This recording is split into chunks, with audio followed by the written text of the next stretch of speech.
కడప నగరంలో మాజీ సైనికుని ఇంటిని అర్ధరాత్రి దౌర్జన్యంగా అధికార మదంతో కూల్చివేసిన పాత్రదారులను సూత్రధారులను వెంటనే అరెస్ట్ చేసి కఠినంగా శిక్షించాలని అఖిలపక్ష దళిత నాయకులు డిమాండ్ చేశారు.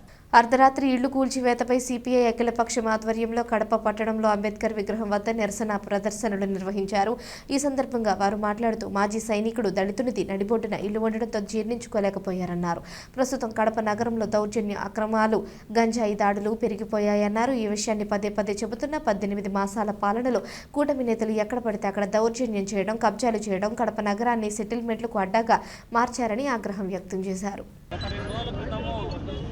అనగా జనవరి 26వ తారీఖు రిపబ్లిక్ డే నాడు రాజ్యాంగాన్ని అమలు చేసుకున్నటువంటి సందర్భంగా అమలులోకి వచ్చిన సందర్భంగా కడప నగరంలో అర్ధరాత్రి అల్లరి మూకలు, అది కూడా కడప ఎమ్మెల్యే మాధవిరెడ్డికి సంబంధించినటువంటి బంధువులు ఎస్పీ బంగ్లాకు 1/2 కిలోమీటర్ కూడా దూరం లేదు, ఎమ్మెల్యే ఇంటికి సమీపంలోనే ఒక ఎక్స్ ఆర్మీకి సంబంధించినటువంటి ఇంటిని ఉన్న పలంగా అలరిమూకలంతా పోయి డోజర్లు పెట్టి కూల్చేసినారు. అడ్డపడినటువంటి మహిళలను ఎక్కడ పడితే అక్కడ చేతులు వేసి వాళ్ళను ఇబ్బందులకు గురి చేసినటువంటి వైనం, ఇంట్లో ఉన్నటువంటి వస్తువులను అట్లే కూలగొట్టినటువంటి వైనాన్ని కడప నగరం ఒక్కసారిగా నివ్వరపోయింది.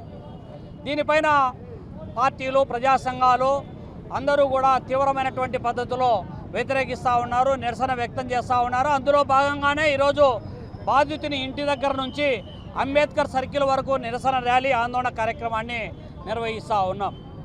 ఈ సందర్భంగా కూటమి ప్రభుత్వం అధికారంలోకి వచ్చిన తర్వాత గత ప్రభుత్వంలో విధ్వంసక పాలన, దౌర్జన్యాలు పెరిగిపోయినాయి, అక్రమాలు పెరిగిపోయినాయి, కబ్జాలు పెరిగిపోయినాయి, గంజాయి పెరిగిపోయిందని పదే పదే చెప్పినటువంటి కూటమి నేతలు ఇవాళ ఈ 18 మాసాల పాలనలో వచ్చిన తర్వాత ఎక్కడ పడితే అక్కడ కబ్జాలు పెరిగిపోతూ ఉన్నాయి, దౌర్జన్యాలు పెరిగిపోతూ ఉన్నాయి, సెటిల్మెంట్లకు అడ్డాగా మారిపోయింది కడప నగరం. ఇవాళ ఈస్ట్, వెస్ట్, నార్త్, సౌత్ ఎక్కడ చూసినా కూడా సెటిల్మెంట్ బ్యాచ్లు ఆఫీసులు పెట్టి అడ్డగోలుగా సెటిల్మెంట్ చేసేటువంటి పరిస్థితి ఇవాళ పెరిగిపోతూ ఉంది.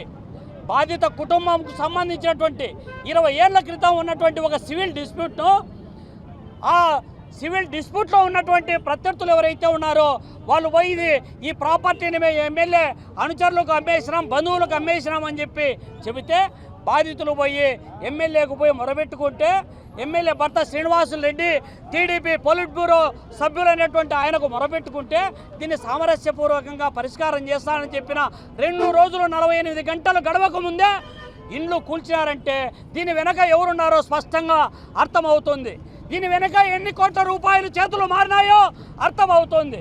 కానీ వాళ్ళేమో చెప్తా ఉన్నారు, ఆ కూల్చినటువంటి వ్యక్తులకు మాకు ఎలాంటి సంబంధం లేదు, కూల్చినటువంటి ఘటనకు మాకు ఎలాంటి సంబంధం లేదని వాళ్ళు ఇవాళ కౌంటర్ స్టేట్మెంట్ ఇస్తూ ఉన్నారు.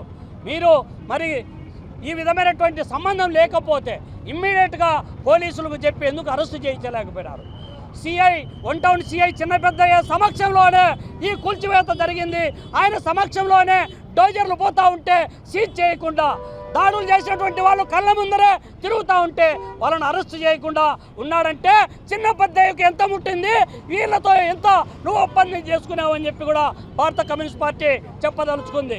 ఇవాళ కడప నగరంలో ప్రశాంతమైనటువంటి వాతావరణము ఉండాలనేటువంటి ఆలోచన పదే పదే చెబుతూ ఉన్నటువంటి ఎమ్మెల్యే మాధవిరెడ్డి గారు కడప నగరంలో శత్రు దుర్భేద్యమైనటువంటి రక్షణ వలయాన్ని నిర్మిస్తున్నామని, దానికోసం సీసీ కెమెరాలు పెడుతున్నాం, దానికోసం నిర్బంధంగా డబ్బులు ఇవ్వాలని చెప్పి పదే పదే చెబుతూ ఉన్నటువంటి ఎమ్మెల్యే మాధవిరెడ్డి చెప్పినటువంటి ఈ సీసీ కెమెరాలు, సీసీ ఫుటేజెస్ ఏ గాలికి పోయినాయి, ఏ మూలన దాక్కున్నాయో ఒక్కసారి చెప్పాల్సినటువంటి అవసరం ఉంది.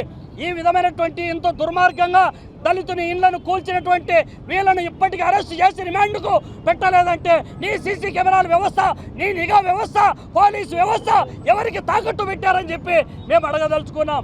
ఇది కేవలము ప్రజల యొక్క కదలికలను పసిగట్టి వాళ్ళని అణిచివేయడానికి మీరు చేస్తున్నటువంటి ప్రాపగండ తప్ప ఈ నిజంగా అఫెన్స్ను లేకపోతే దుర్మార్గాలను, దౌర్జన్యాలను, గంజాయిను అరికట్టేదానికి కానే కాదనేటువంటి విషయాన్ని ఈ సందర్భంగా చెప్పదలుచుకున్నాం.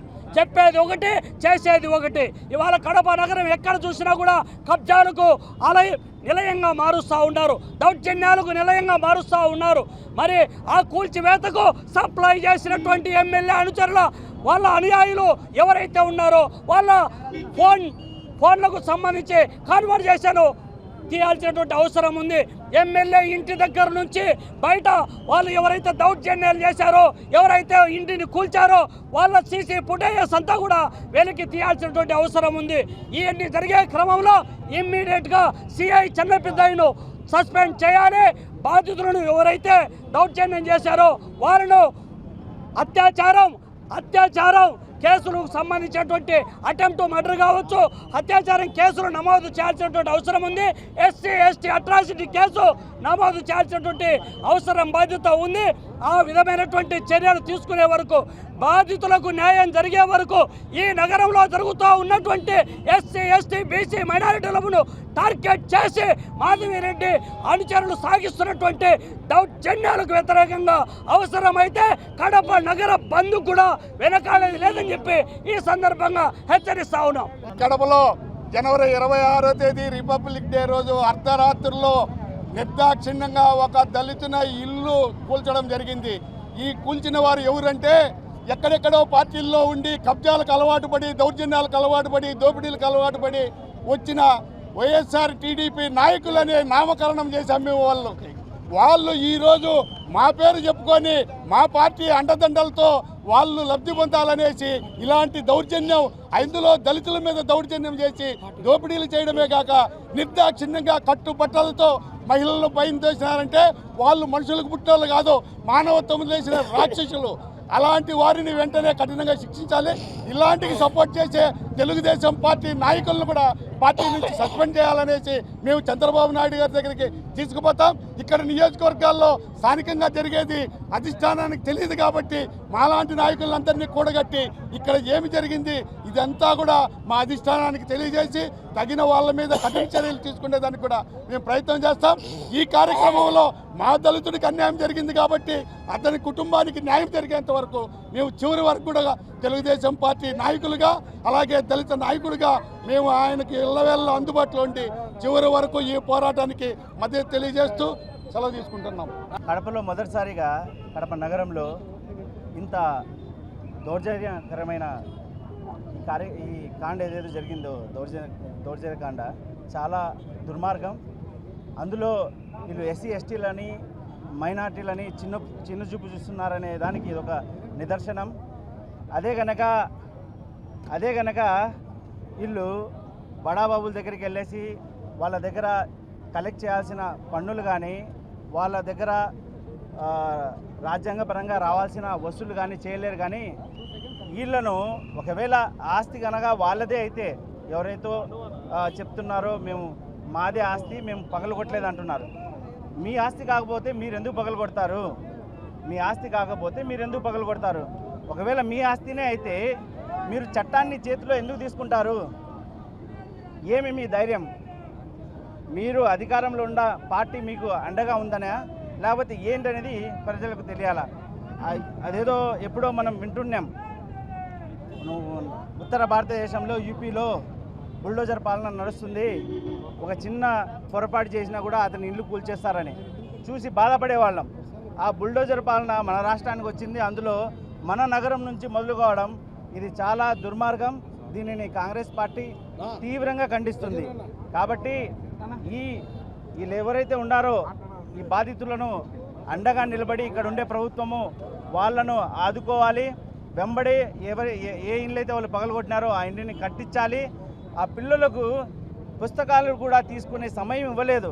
అర్ధరాత్రి నిద్రపోతున్న చిన్న పిల్లలకు, ఆడోళ్లకు, ముసలోళ్లకు బలవంతంగా బయటికి లాగి 100 మందికి పైబడి ఆ విధంగా దుర్మార్గపు చర్యను చేయడం ఎంత అమానుషం అండి. దీనిని ప్రతి కడప నగరంలోని ప్రతి ఒక్కరు పౌరుడు ఖండించాలి. ప్రతి రాజకీయ నాయకుడు ఖండించాలి. అందరూ వాళ్ళకు తోడుగా ఉండాలని. ఈరోజు ఏదైతే ఆ పిల్లోడు చెప్పినారో పుస్తకాలు పోయినాయి, పుస్తకాలు కూడా తీసుకునే అవకాశం ఇవ్వలేదు, 10వ తరగతి చదువుతున్నాడని ఆ ఇంట్లో ఉండే పిల్లోడు, వారికి ఆర్థిక సాయంగా కాంగ్రెస్ పార్టీ పుస్తకాల కొరకు 10,000 ఇవ్వడం జరిగింది. మా కార్యకర్త దినకర్ రెడ్డి రావడం జరిగింది. ఇదేంటంటే అందరూ దాంతో ఏం కాదు, వాళ్ళకు అందరూ అన్ని విధాలా తోడ్పాటుగా ఉండాలా, ఒక ధైర్యాన్ని ఇవ్వాలా. ఇప్పుడు వాళ్ళు భయాందోళన చెందినారో వాళ్ళను మేమున్నామనే విధంగా అందరూ నిలబడాలా, తోడుగా అందరూ వాళ్ళను ఆదుకోవాలని ఈ నిమిషంలో నేను ప్రతి ఒక్కరిని కోరుకుంటున్నాను.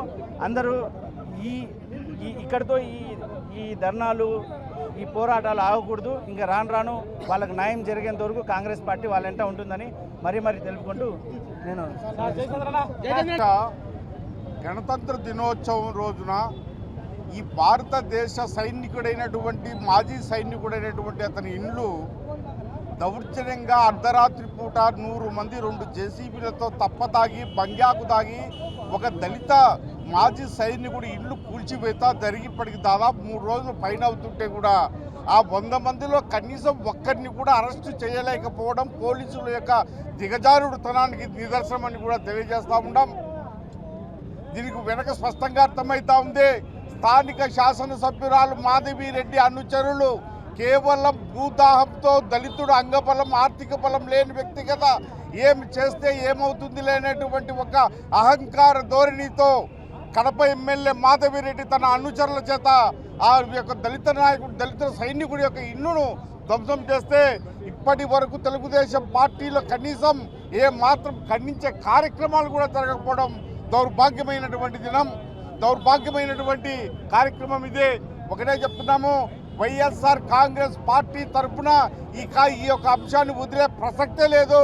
ఖచ్చితంగా దోషులు ఎవరైనా, ఏ పార్టీకి చెందిన వాళ్ళైనా, ఏ స్థాయి నాయకుడైనా వదిలిపెట్టే ప్రశ్నే లేదు. ఖచ్చితంగా దీన్ని పోలీసులు కేసులు కట్టి అరెస్టు చేసి నష్టపోయినటువంటి దళిత సైనికుడికి, ఈ భారత మాజీ సైనికుడికి రక్షణ కల్పించాలి. ఆస్తి నష్టాన్ని ఖచ్చితంగా అతనికి అందించే కార్యక్రమం ఈ ప్రభుత్వం తీసుకోవాల్సిన అవసరం ఉంది. ఇది ఇలాగే కొనసాగితే వైఎస్ఆర్ కాంగ్రెస్ పార్టీ ఖచ్చితంగా ప్రత్యక్ష ఆందోళనకు అన్ని రాజకీయ ప్రజా సంఘాలు మరి దళిత సంఘాలను కలుపుకొని ముందుకు పోయే కార్యక్రమం వైఎస్ఆర్ కాంగ్రెస్ పార్టీ తీసుకుంటుంది. ఖచ్చితంగా మేము ఈ అంశాన్ని ఇప్పటికే మా రాష్ట్ర అధ్యక్షుడు వైఎస్ జగన్మోహన్ రెడ్డి గారి దృష్టికి కూడా తీసుకుపోవడం జరిగింది. ఖచ్చితంగా దీని మీద వైఎస్ఆర్ కాంగ్రెస్ పార్టీ ఆ నష్టపోయినటువంటి దళిత వర్గాలకు అండగా నిలబడాలనేటువంటి మా రాష్ట్ర నాయకుడు జగన్మోహన్ రెడ్డి గారి ఆదేశాల మేరకు మేము ఈ కార్యక్రమాన్ని ముందుకు తీసుకుపోయేందుకు వైఎస్ఆర్ కాంగ్రెస్ పార్టీ తరఫున నమస్కరిస్తూ సెలవు తీసుకుంటున్నాం.